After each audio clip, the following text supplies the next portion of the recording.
અમરેલી જિલ્લામાં વરસાદ શરૂ થઈ ગયો છે। અમરેલી શહેર અને લાઠી પંથકમાં વરસાદ શરૂ થઈ ગયો। 2 દિવસના વિરામ બાદ ફરી અમરેલીમાં વરસાદ વરસ્યો છે।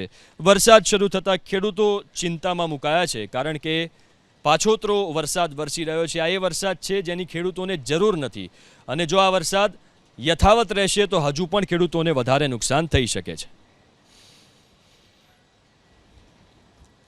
તો ઉત્તર ગુજરાતમાં પણ મેઘરાજાનું આગમન થયું। બપોર બાદ બનાસકાંઠા જિલ્લામાં વરસાદ વરસ્યો છે।